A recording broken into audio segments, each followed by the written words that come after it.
En 3 secondes, la puissance est multipliée par 100. 1h23 minutes, 44 secondes, première explosion.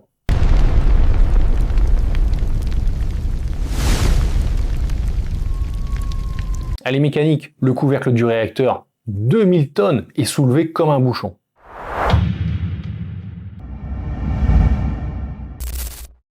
Il y a 40 ans, l'Union soviétique a condamné 3 hommes à 10 ans de camp pour avoir fait exploser Tchernobyl. 6 ans plus tard, l'Agence internationale de l'énergie atomique a écrit, noir sur blanc, qu'ils n'en étaient pas les principaux responsables. Aucun des 3 n'a jamais été réhabilité. Pire encore, 2 ans avant la catastrophe, un sociologue américain avait publié un livre qui prédisait presque mot pour mot ce qui allait se passer cette nuit-là. Personne ne l'a lu à temps. Et le seul scientifique soviétique qui a voulu, après coup, dire la vérité s'est pendu exactement 2 ans, jour pour jour, après l'explosion. Il a laissé 5 cassettes audio. Dans les minutes qui viennent, je vais vous refaire le film de l'explosion. Je vais vous montrer pourquoi Tchernobyl reste, 40 ans plus tard, la plus grande défaillance de leadership du XXe siècle. Et pourquoi, probablement dans votre propre organisation, un Tchernobyl est déjà en préparation sans que personne ne l'ait encore nommé. Et je finirai par vous donner le nom du seul homme qui, dans la salle de contrôle cette nuit-là, savait techniquement ce qui allait se produire. Il avait 25 ans. Il est mort 3 semaines plus tard. Son nom n'apparaît presque dans aucun livre français. Et je vous le révélerai à la fin de cette vidéo. Alors si vous êtes nouveau sur cette chaîne, je décortique les grandes catastrophes mondiales sous l'angle du management et du leadership. Alors abonnez-vous, on commence tout de suite. Le réacteur numéro 4 de Tchernobyl doit être arrêté pour maintenance. Avant l'arrêt, les ingénieurs doivent réaliser un test de sûreté. Nous sommes en 1986. Un test censé vérifier que, en cas de coupure complète d'alimentation électrique, l'énergie résiduelle des turbines suffit à alimenter les pompes de refroidissement quelques dizaines de secondes, c'est-à-dire le temps que les générateurs diesel démarrent. Ce test n'est absolument pas une nouveauté. Il a déjà été tenté 3 fois sur d'autres unités, mais jamais concluant. Cette fois, il doit aboutir. Absolument. Le réacteur a été progressivement descendu en puissance au cours de la journée. Le test devait avoir lieu l'après-midi. Le réseau électrique de Kiev a refusé la baisse de production. Le test est donc reporté. Il bascule donc sur l'équipe de nuit alors que l'équipe de jour devait s'en occuper. 23h40, prise de quart. L'équipe de nuit découvre la situation. Elle n'a pas préparé le test. À sa tête, Alexandre Akimov, chef de quart, ingénieur sérieux et respecté. À la console principale, Leonid Tuptunov, ingénieur senior de contrôle de réacteur. Il a 25 ans, environ 2 mois d'expérience à ce poste. Présent dans la salle, debout derrière eux, Anatoly Dyatlov, ingénieur en chef adjoint. 55 ans, autoritaire, très autoritaire, réputé pour ne pas supporter la contradiction. Le directeur de la centrale, Viktor Bryukhanov, est chez lui, et l'ingénieur en chef Nikolai Fomin aussi. À minuit 30, Toptunov prépare la descente en puissance. Mais un phénomène physique prévisible, l'empoisonnement au xénon 135, accélère la baisse. En quelques minutes, la puissance chute à 30 MW. 30 sur 3200 de puissance nominale. Le réacteur est au bord de l'arrêt complet. La catastrophe se profile. À cet instant, la procédure est claire. On arrête tout. On attend 24 heures que le xénon se dissipe, et on recommence. Dyatlov refuse, catégoriquement. Il ordonne de remonter la puissance, et tout de suite. Akimov et Toptunov savent que cette manœuvre est interdite dans un réacteur RBMK à ce niveau de xénon. Ils hésitent, et Dyatlov insiste. Alors ils exécutent. C'est le chef. 1h du matin, puissance stabilisée à 200 MW. Pour la maintenir, les opérateurs retirent progressivement les barres de contrôle. De plus en plus. Beaucoup plus que ce qu'autorise la procédure. Officiellement, il faut au minimum 15 barres insérées à tout moment, en permanence. À 1h23, il n'en reste que 6 ou 7. Ce sont des estimations postérieures. Les systèmes automatiques de sécurité sont désactivés, non pas pour saboter, mais pour éviter qu'ils interrompent le test. Le réacteur fonctionne désormais complètement hors de son domaine de sûreté. Personne dans la salle n'appuie sur stop. Personne. 1h23 minutes et 4 secondes, Akimov lance le test. Les vannes d'alimentation en vapeur des turbines se ferment. La turbine commence à ralentir. En quelques secondes, la température monte dans le cœur. De la vapeur se forme dans les canaux. Or, le RBMK a une particularité. Plus il y a de vapeur, plus la réaction s'accélère. On appelle ça un coefficient de vide positif. Dans les réacteurs occidentaux, c'est exactement l'inverse. 1h23 minutes et 40 secondes. La puissance s'emballe. Akimov voit ce qui se passe. Il presse le bouton d'arrêt d'urgence AZ5. Les 211 barres de contrôle commencent à descendre simultanément dans le cœur. Et c'est à cet instant précis que le réacteur se transforme en véritable bombe. Parce que les barres de contrôle du RBMK ont une extrémité en graphite. Lorsqu'elles s'enfoncent, elles chassent d'abord l'eau, qui est un absorbeur de neutrons. Les plus avertis savent que c'est de l'eau borée, avant que la partie absorbante plus haute n'entre dans le cœur. Autrement dit, en appuyant sur le frein, on appuie d'abord sur l'accélérateur. En 3 secondes, la puissance est multipliée par 100. 1h23 minutes, 44 secondes, première explosion. Elle est mécanique, le couvercle du réacteur, 2000 tonnes, est soulevé comme un bouchon. 2 à 3 secondes plus tard, seconde explosion, probablement une déflagration d'hydrogène. Le cœur est à l'air libre, le graphite prend feu. Des éléments radioactifs sont projetés à plus de 1200 mètres d'altitude. Dans la salle de contrôle, personne ne comprend. Certains pensent à l'explosion d'un réservoir, d'autres à un incendie de turbine. Dyatlov regarde les indicateurs de radiation. Il sature complètement. Alors sa première décision, rapportée par les survivants, sera de dire « les dosimètres sont cassés ». À l'extérieur, les premières équipes de pompiers arrivent, commandées par le lieutenant Vladimir Pravik et le lieutenant Viktor Kibinok. Ils montent sur le toit du bâtiment, marchent sur des morceaux de combustible nucléaire, sans dosimètre, sans information, sans protection radiologique. Ils ne sentent rien, ils ne voient rien. Ils reçoivent en quelques minutes des doses létales. Pravik mourra le 11 mai, Kibinok le même jour. Toptunov, lui, recevra 700 rem. Il mourra à Moscou le 14 mai 1986 à 25 ans, hôpital numéro 6. Akimov, son chef de quart, mourra le lendemain. Voilà les faits. C'est la partie facile. Mais maintenant, regardons ce que l'on en fait vraiment. Quelques heures à peine après l'explosion, une commission d'État est envoyée sur place. Elle est dirigée par Boris Chicherbina, vice-président du Conseil des ministres. À ses côtés, un chimiste, Valéry Legasov, physico-chimiste, membre de l'Académie des sciences de l'URSS. C'est lui qui pilote la partie scientifique de la commission. Retenez ce nom, on le retrouvera plus tard. Il faut 4 mois aux soviétiques pour bâtir un rapport officiel. En août 1986, Legasov présente ce rapport à Vienne devant l'Agence internationale de l'énergie atomique. 5 jours d'audition, 600 pages. La thèse est claire, et elle est validée par la communauté internationale dans un document appelé INSAG-1. Et INSAG-1 dit ceci: l'accident est dû à une série d'erreurs humaines et de violations des règles d'exploitation. Traduction managériale, ce sont les opérateurs qui ont fait ça. Ils ont désactivé les sécurités, ils ont retiré trop de barres, ils ont ignoré les procédures. Le réacteur, lui, est disculpé. Cette version a une vertu politique énorme. Elle protège la filière RBMK. 16 réacteurs de ce type sont encore en service en URSS. Elle protège les concepteurs, elle protège surtout le parti. Et elle ne coûte que quelques hommes. Et quand je dis quelques, on verra que c'est pas tout à fait vrai, à quelques dizaines de milliers près. 7 juillet 1987, Maison de la culture de Tchernobyl. Un tribunal de la Cour suprême du RSS s'installe dans la zone contaminée. Procès à huis clos, 6 accusés. Viktor Bryukhanov, directeur de la centrale, Nikolai Fomin, ingénieur en chef, il a tenté de se suicider en prison avant le procès d'ailleurs, ses verres de lunettes brisés, il a survécu. Anatoly Dyatlov, ingénieur en chef adjoint, celui qui dirigeait le test cette nuit-là, et 3 autres, Boris Rogochkin, Alexandre Rovalenko et Louri Laouchkine. 3 semaines d'audience, Dyatlov se défend. Il dit que le réacteur ne respectait pas 30 exigences de conception. Il dit qu'aucun signal d'alarme n'a précédé l'explosion. Il dit aussi que l'équipement était défaillant. Et on ne l'écoute pas. 29 juillet 1987, verdict. Bryukhanov, 10 ans de camp. Fomin, 10 ans de camp. Dyatlov, 10 ans de camp. Rogochkin, 5 ans. Kovalenko, 3 ans. Et Laouchkine, 2 ans. Les médias soviétiques passent le verdict sous silence. La radio en parle brièvement 48 heures plus tard, à peine. Fomin perdra la raison en prison. Il sera psychiatrisé. Dyatlov sera libéré en 1990 pour raison médicale, syndrome d'irradiation aiguë. Il mourra 5 ans plus tard. Bryukhanov sera libéré en 1991 après 5 ans purgés. Le dossier est clos. Le monde ferme le livre. Sauf que le livre n'est pas clos. Pas du tout. Je fais une pause d'exactement 20 secondes. Si ce que vous entendez jusque-là vous parle, vous savez ce qui aide cette chaîne à exister. Un like, un commentaire, même court. Et surtout, si un chef autour de vous devait entendre cette analyse, envoyez-lui maintenant, pas à la fin. Maintenant. Ces vidéos ne vivent pas sans vous. Elles vivent parce que vous les poussez. Alors merci, on reprend. Et vous voyez, ça fait même moins de 20 secondes. Nous sommes désormais en 1991. L'Union soviétique s'effondre. Les archives commencent à s'ouvrir. 2 commissions indépendantes sont constituées pour réexaminer Tchernobyl. La première est dirigée par Nikolai Steinberg, ancien ingénieur de la centrale lui-même. Le second est conduit par Armen Abadjian, directeur de l'Institut russe de recherche sur l'exploitation des centrales nucléaires. Ces 2 commissions travaillent en parallèle, et elles aboutissent à la même conclusion.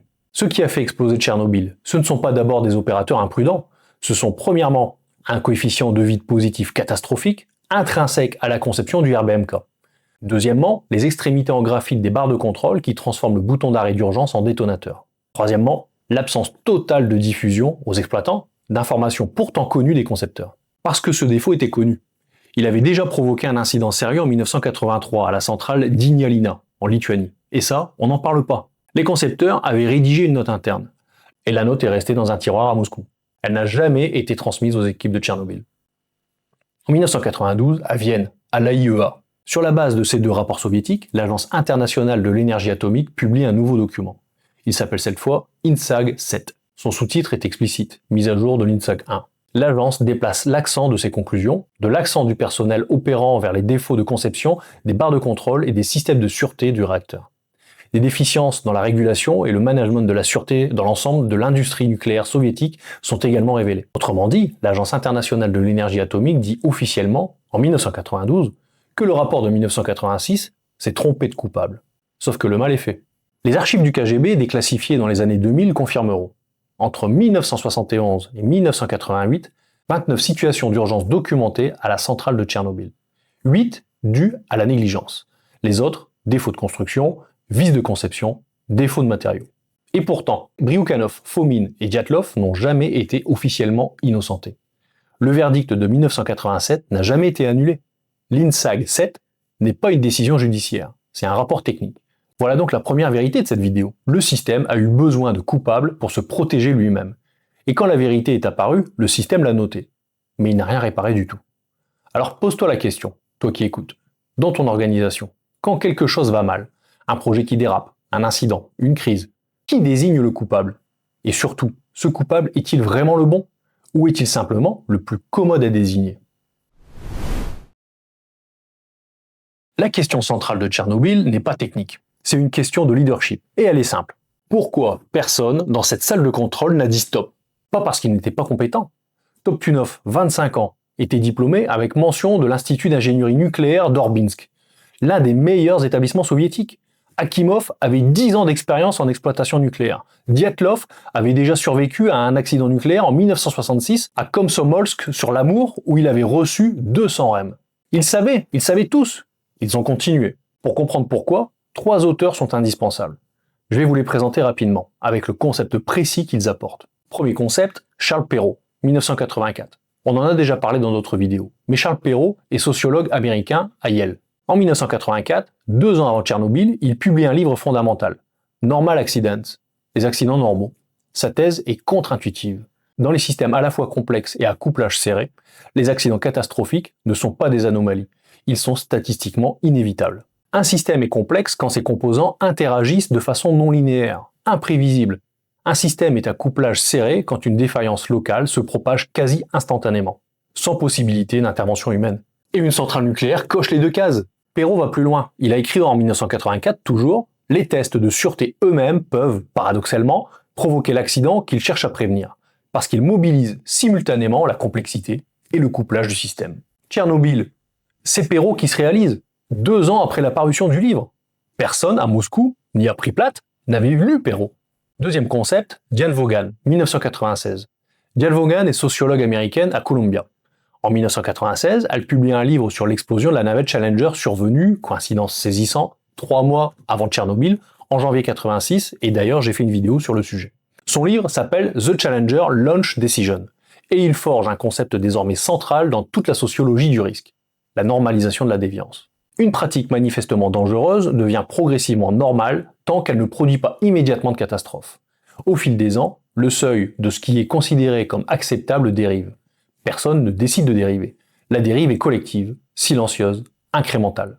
Appliqué à Tchernobyl, c'est vertigineux. Entre 1971 et 1986, 29 incidents à la centrale, on l'a vu. La plupart classés sans conséquence. Chaque incident réduit d'un cran la perception du risque. À la centaine d'écarts cumulés, la déviance n'est plus perçue comme déviance. Retirer trop de barres, désactiver les sécurités, maintenir un test dans des conditions dégradées, ce n'est plus un écart, c'est une habitude. Et Vaughan dit ceci, la catastrophe n'arrive pas par un moment de folie, elle arrive par une quinzaine d'années de petits compromis qui ont tous marché. Troisième concept maintenant, et là aussi on l'a vu, Carl Weick, 1993. Carl Weick est un psychosociologue américain à l'Université du Michigan. En 1993, il publie un article fondateur de la revue Administrative Science Quarterly sur un incendie qui avait tué 13 pompiers en 1949 dans le Montana, à Mangulch. Là aussi, Je vous invite à voir ma vidéo sur le sujet. Les pompiers ont couru avec leurs outils. Leur chef, Wagner Dodge, leur a crié de les lâcher. Ils n'ont pas entendu, ou ils n'ont pas compris, et ils sont morts. Ils n'ont pas respecté l'ordre. Dodge, lui, a lâché ses outils, il a survécu en prenant une décision qui paraissait complètement absurde. Mais ça a marché. Alors Wake appelle ce moment une cosmologie d'épisode. Un épisode cosmologique survient lorsque soudainement, un groupe ressent que l'univers n'est plus un système ordonné et rationnel. Ce n'est pas la clarté qui arrive à ce moment-là, c'est la confusion. Et dans la confusion, les acteurs s'accrochent d'autant plus fort aux procédures qui ont été rendues inopérantes par la situation elle-même. Tchernobyl, à 1h23 minutes et 44 secondes, c'est Mangulch. Les opérateurs s'accrochent à la procédure, appuyés sur AZ5, qui, dans ce contexte précis, les tue. Wake a aussi formulé avec Kathleen Sutcliffe la théorie des organisations à haute fiabilité, HRO en anglais. Dans leur livre Managing the Unexpected, paru en 2001, ils identifient 5 principes. Je ne vais en retenir qu'un ce soir, c'est le 5e. La déférence à l'expertise. Dans une organisation fiable, en situation critique, la hiérarchie cède le pas à l'expertise. Le junior qui sait supplante le senior qui ne sait pas.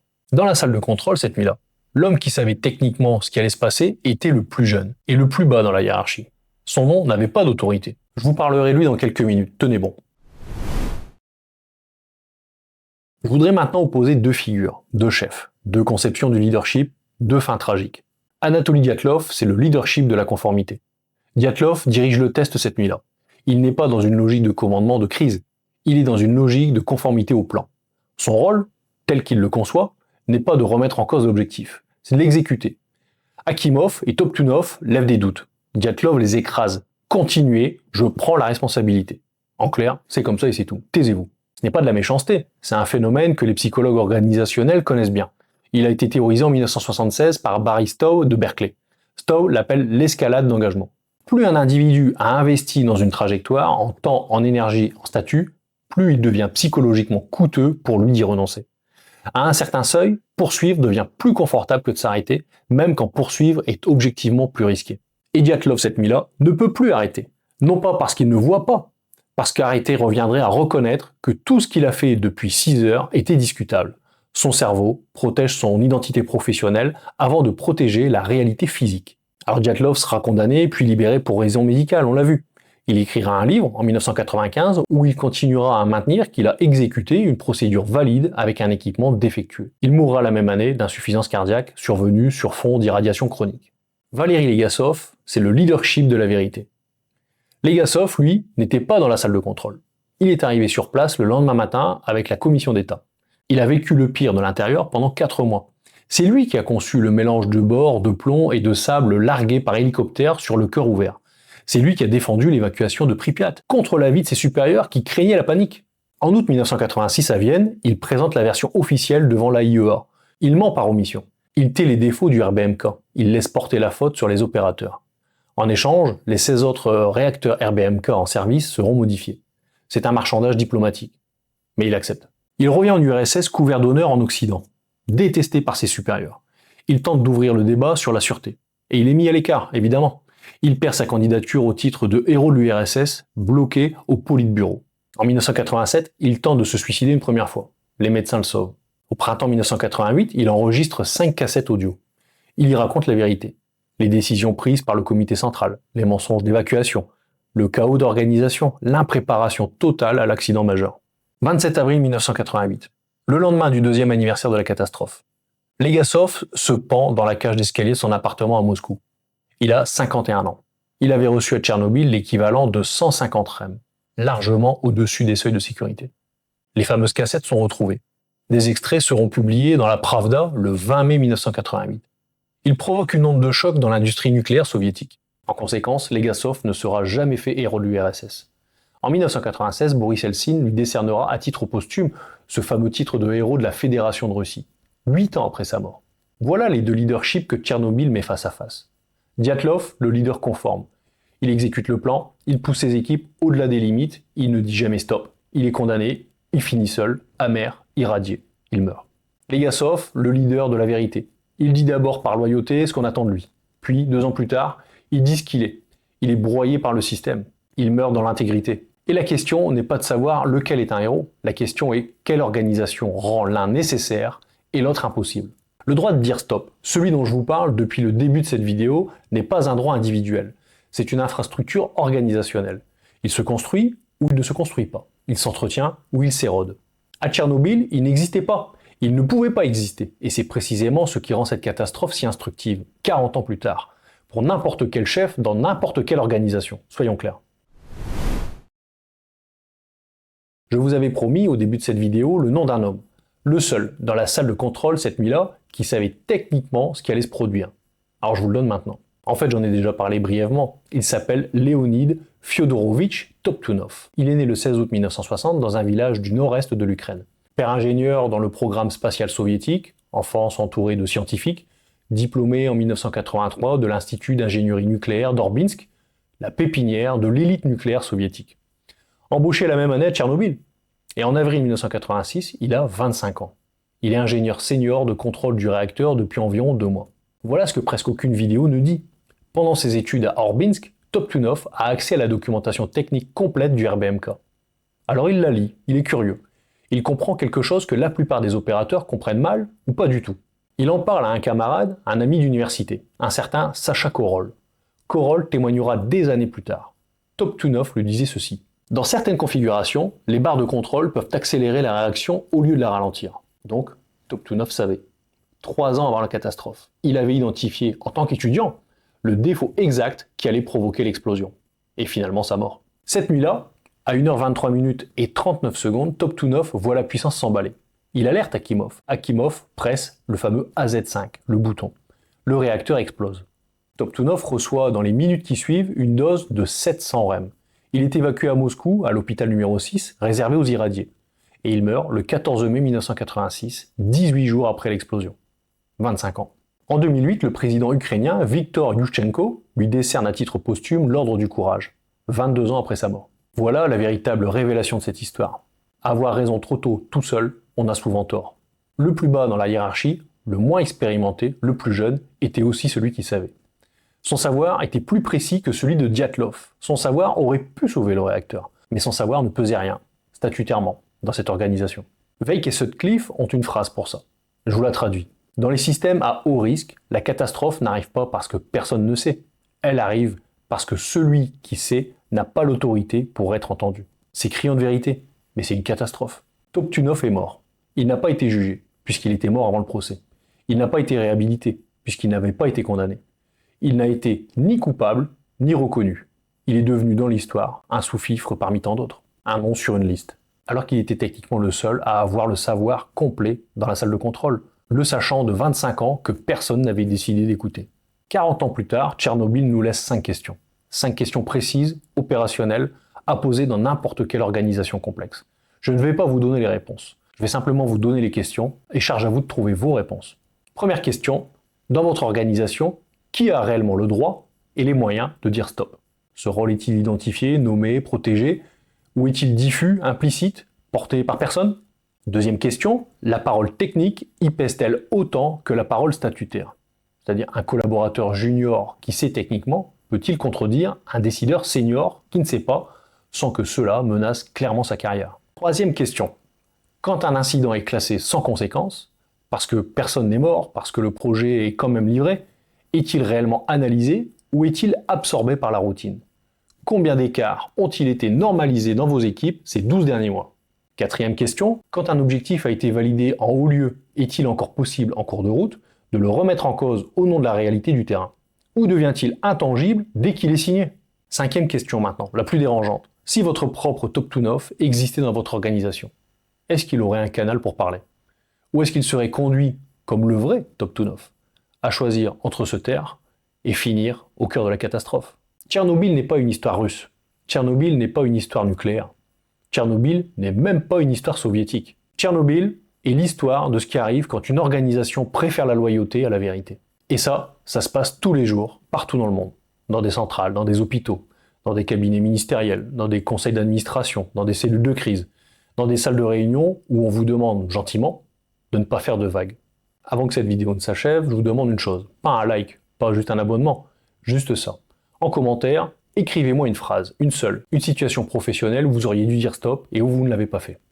Pas besoin de contexte, pas besoin de justification, juste une phrase. échangeons sur le sujet. Et vous verrez que ça revient très fréquemment. Évidemment, je lirai chaque commentaire, parce qu'on ne construit pas le courage managérial en regardant simplement des vidéos. On le construit en nommant à voix haute ce qu'on a tué. Cette vidéo arrive à son terme, et si elle vous parle, qu'elle vous a plu, n'hésitez pas à vous abonner. La prochaine catastrophe que j'analyserai sera quand même un peu plus proche de vous que Tchernobyl, et elle posera une ou plusieurs questions qui seront complémentaires de ce qu'on a vu aujourd'hui. Et si vous voulez comprendre comment structurer concrètement dans votre propre organisation le droit de dire stop, n'hésitez pas à me solliciter. Échangeons et voyons comment je peux vous aider. Vous trouverez toutes mes coordonnées via mon lien Linktree directement dans la description sous cette vidéo, donc n'hésitez pas à cliquer dessus et regarder le canal qui vous intéresse le plus pour pouvoir échanger. Un dernier mot maintenant.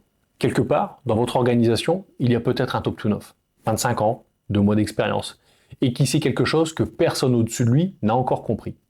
La seule question qui compte pour vous, c'est l'avez-vous identifié? Et quand il parlera, saurez-vous l'écouter? Éventuellement le protéger. À bientôt.